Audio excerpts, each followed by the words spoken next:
Hi friends, welcome back to my channel Dolly beauty tips. Friends, आज मैं आपको जो टिप्स देने जा रही हूँ वो आईब्रोज के बारे में है। यानी हम जब थ्रेडिंग करते हैं तो बहुत सी ऐसी चीज़ें होती हैं जिनको अगर हम फॉलो करें तो हमारे लिए थ्रेडिंग करना बहुत ही ईजी हो जाता है। आइए स्पेशल उन लोगों के लिए वीडियो है जो अभी नया नया सीखे हैं या नया नया पार्लर खोला है और नई वो थ्रेडिंग, अपर लिप्स, फोरहेड वगैरह कर रहे हैं। उनको ये चीज़ें फॉलो करने से, ये टिप्स फॉलो करने से बहुत ही ईजी हो जाएगा थ्रेडिंग करना। बहुत से लोगों के कमेंट्स आते हैं कि हमारी एक साइड थ्रेडिंग ठीक हो जाती है, एक साइड यानी आईब्रोज हमारी ठीक है, एक साइड हमारी ऊंची हो गई है, एक साइड नीची हो गई है, एक साइड हमारे से, लेफ्ट वाली साइड हमारे से होता नहीं है। तो मैं आज आपको सारी चीज़ें उसी से रिलेटेड बताने जा रही हूँ। उम्मीद है आपके ये बहुत ही काम आएगी वीडियो। लेकिन इसे बताने से पहले मेरी एक रिक्वेस्ट है, अगर आपने मेरे चैनल को सब्सक्राइब नहीं किया तो प्लीज़ कर लें और बेल आइकन को जरूर प्रेस करें ताकि आप मेरी कोई भी रेमेडी मिस ना कर पाए। तो चलिए देखते हैं कि कुछ टिप्स ऐसे हैं जो वो कौन से हैं जिससे आप आईब्रोज एकदम परफेक्ट बना सकते हैं बिना किसी दिक्कत के, और आपकी शेप भी अच्छी बनती है। और बहुत ही लोग कहते हैं कि सेंसिटिव स्किन है और सेंसिटिव स्किन के ऊपर कट पड़ जाते हैं या बाद में जब थ्रेडिंग हो जाती है तो हमारे हल्के हल्के दाने उभर आते हैं। तो इन सब से हमने कैसे बचाव करना है। तो सबसे पहले तो मैं आपको ये बताना चाहूँगी, जब हम थ्रेडिंग शुरू करते हैं तो शुरू करते सबसे पहले आपने आईब्रोज बनाने से पहले आपने एक कॉटन के ऊपर पाउडर लेना है, टेल्कम पाउडर, और पाउडर लगा लेना है। आप सोचेंगे कि पाउडर सिर्फ गर्मी में लगाया जाता है क्योंकि पसीना आता है। ऐसा नहीं है, चाहे सर्दी है चाहे गर्मी, आपने पाउडर ज़रूर लगाना है क्योंकि पाउडर लगाने से अंदर का मॉइस्चर पूरी तरह ख़त्म हो जाता है और जब आप बाल निकालते हैं तो वो पूरी तरह से क्लैरिटी आती है। और उससे बड़ी बात यह है कि आपको पेन बहुत कम होता है। ये तो हो गया पहला टिप। उसके बाद आपने थ्रेड चलाना शुरू कर दिया तो सेकंड स्टेप जो है वो आपको मैं बताना चाहूँगी कि आपने जो थ्रेड चलाना है वो ऑपोजिट डायरेक्शन में चलाना है। अब अपर लिप्स की बात ले लो, कुछ लोग ऐसे हैं जो अपर लिप्स करते हैं, इस साइड करने हैं तो भी आगे खड़े होके, इस साइड करना है तो भी आगे खड़े होके, थ्रेडिंग करनी है इस साइड करनी है तो भी आगे खड़े होके, और लेफ्ट करनी है तो भी आगे खड़े होके। लेकिन ऐसा नहीं होता। अगर आपने राइट साइड करना है तो आप आगे खड़े होके करोगे, अगर लेफ्ट साइड करना है तो आप बैक खड़े होके करोगे। बैक से उसकी ऑपोजिट डायरेक्शन को धागा चलेगा और पूरी क्लैरिटी आएगी, बिल्कुल रूट्स के अंदर से बाल निकलेंगे। तो ये तो हो गया सेकंड स्टेप। अब मैं आपको ये बताना चाहूँगी कि आपने राइट साइड की तो कर ली, बहुत इजीली हो जाती है। अब आ गया लेफ्ट। तो लेफ्ट में जब आपने करना तो आपको बहुत दिक्कत आती है। तो उसके लिए मैं आपको बताना चाहूँगी सबसे पहले आपका पोस्चर, आपने बैठना कैसे है।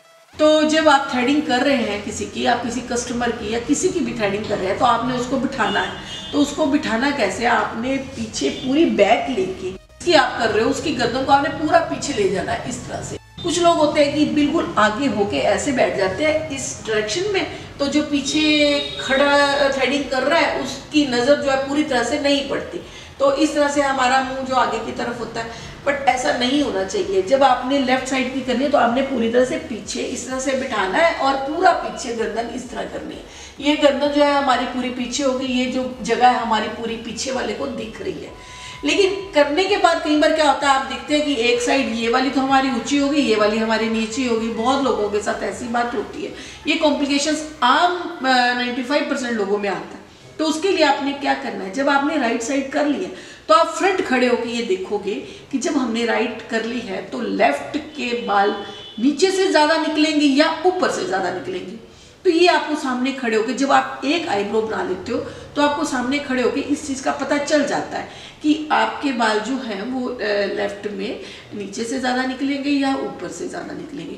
तो वो दिखने के बाद जब आपने बैक खड़े होकर आपने करनी शुरू करनी है तो आपने पहले बाल वही निकालने हैं। यानी नीचे से अगर निकलना है तो पहले आप नीचे से ही निकालोगे, अगर आपके ऊपर से निकलना है तो पहले ऊपर से ही निकालोगे। एक साइड के निकालने के बाद आप फ्रंट पे आओ, दोबारा फ्रंट पे खड़े हो। खड़े होने के बाद आप दोबारा देखो कि अब जो है हमारी शेप इक्वल है, तो अब बाल ऊपर से और निकलेंगे या नीचे से निकलेंगे। एक लेयर हमने नीचे से भी निकालनी है। उस एक लेयर को निकालने के बाद कहीं ऐसा तो नहीं कि हमारी जो शेप है ऊंची नीची हो जाए, तो वो आपको फ्रंट में खड़े होकर पता चलता है। तो आपने एक आईब्रो बनाने के बाद आपने फ्रंट पे ज़रूर खड़े होना है, ज़रूर खड़े होकर देखना है कि आपकी दूसरे आईब्रोज के बाल जो है ऊपर नीचे कैसे निकलने हैं, पहले ऊपर से निकलने या नीचे से निकलने हैं। इस तरह से अगर आप करोगे तो आपको बिल्कुल भी दिक्कत नहीं आएगी। तो अब समस्या जो आती है अगली वो आती है ये कि हमारे इस जगह पे, नोज के इस जगह पे बाल होते हैं, इस जगह पे। तो इस जगह के बाल हम कैसे निकालते हैं, जैसे हमने पकड़ा तो थ्रेडिंग करते टाइम हम कस्टमर को कहते हैं कि आप पकड़ो, स्ट्रेच करो, तो स्ट्रेच करते हैं। लोग कैसे स्ट्रेच करते हैं, इस हिसाब से, मतलब इस हाथ से ऐसे नीचे को पूरी खींच ली, ऊपर को ऐसे पकड़ लिया सिर्फ। नहीं, ऐसे नहीं करना। अगर ऐसे करोगे तो कट पड़ जाते हैं, क्योंकि ये नीचे की स्किन जो है बिल्कुल नीचे हो जाएगी, तो ये जगह जो है बहुत सेंसिटिव होती है।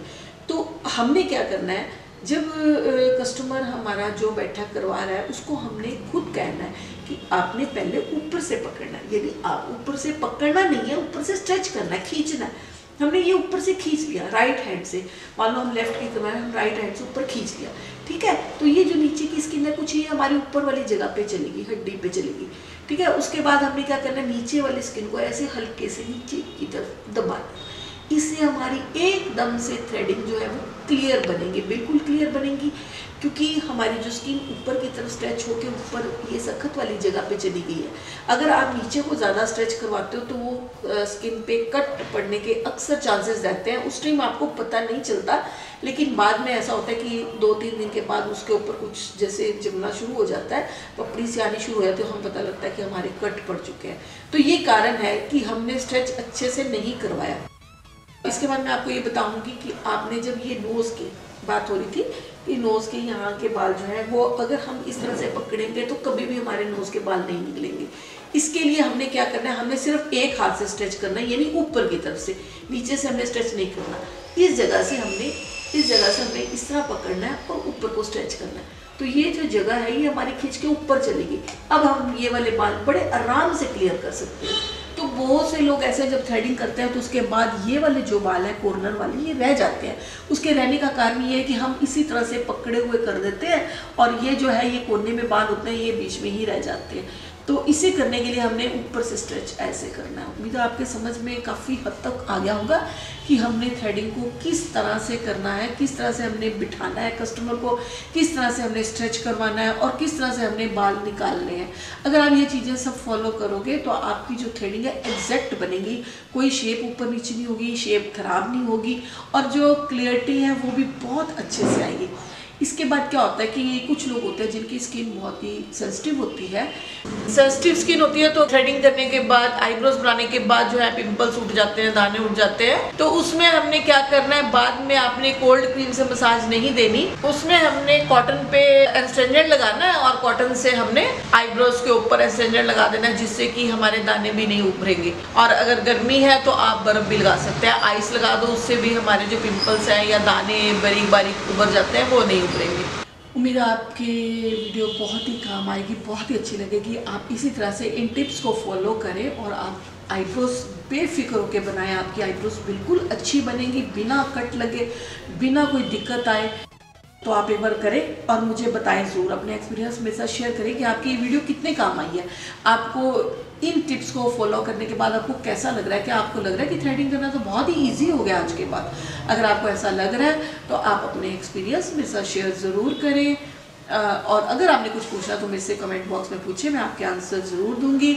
आज के लिए बस इतना ही, मिलते हैं आपके साथ नेक्स्ट वीडियो में एक नई रेमेडी के साथ। Okay, take care, bye bye.